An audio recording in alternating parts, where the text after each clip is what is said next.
Baltimore has allowed for presidential contenders to now talk about race relations, to get their message out. Several of them, including Secretary Clinton, Senator Paul, spoke about what may have led to the unrest in Maryland. Listen. Let's protect the rights of all our people. Let's take on the broader inequities in our society. We can't separate the unrest we see on our streets from the cycles of poverty and despair that hollow out those neighborhoods. It's something we talk about not in the immediate aftermath, but over time. You know, the breakdown of the family structure, the lack of fathers, the lack of sort of a moral code in our society. And this isn't just a racial thing. All right, let's talk about it further with Senior Director for BlackRock Group, Lisa Booth. We also have with us CNN political commentator Maria Cardona. I want to start with you, Lisa. Your thoughts on Senator Paul's comments about the lack of fathers. It's getting criticized. Do you think the criticism is fair? Well, look, I think what Rand Paul is trying to get at, and what I've heard some of the other Republican contenders, and as well as Hillary Clinton as well, has said that we should look at poverty. And if you look at the neighborhood where Freddie Gray grew up in, I believe the poverty or the unemployment rate was 24%. We've seen, you know, the state of Maryland. We've seen it's one of the largest states for welfare recipients. So I think we need to look at some of these main drivers of the problems that we're facing in cities like Baltimore. Senator Paul mentioned the lack of a moral code and the lack of fathers. I asked about the criticism of that comment. Do you think the criticism is fair? Well, I mean, I think that could be an issue at hand. And what I'm saying is I think we should look at all the drivers and possibilities of what's going on. Let's look at poverty. Let's look at criminal justice reform. But, here's the thing. Hillary Clinton is someone who has called for criminal justice reform.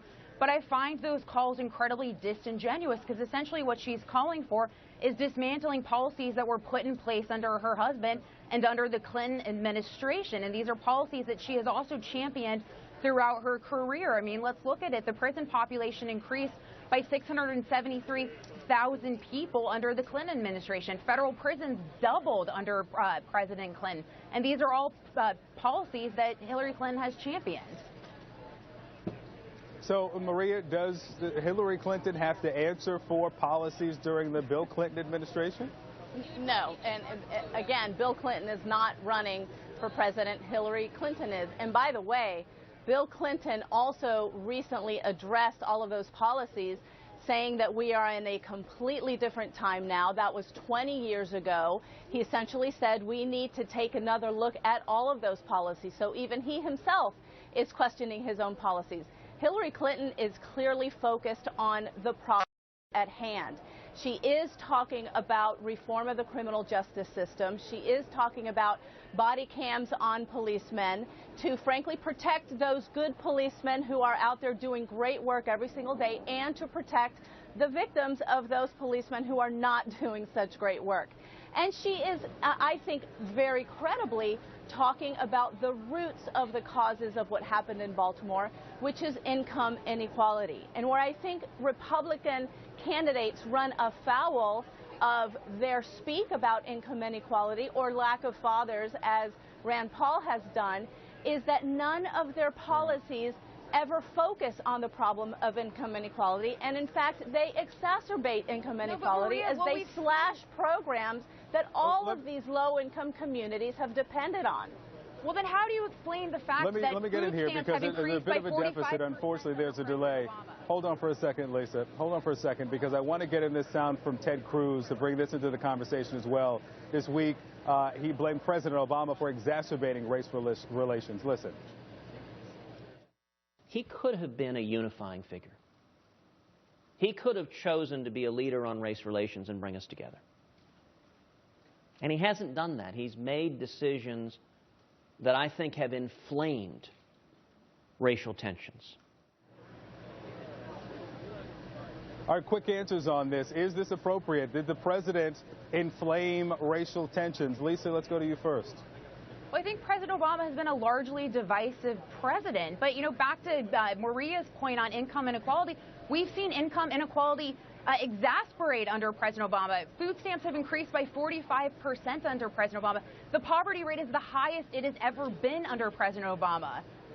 And frankly, what we Lisa? can see is Republican policies on the budget that just slash and slash and slash all of these programs.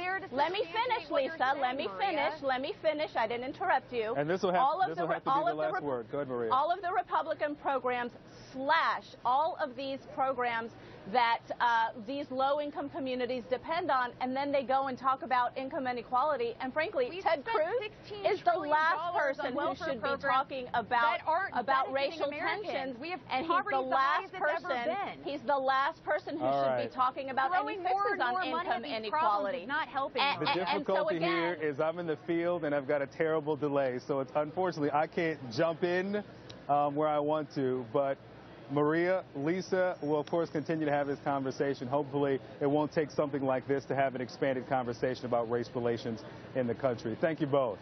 The first round.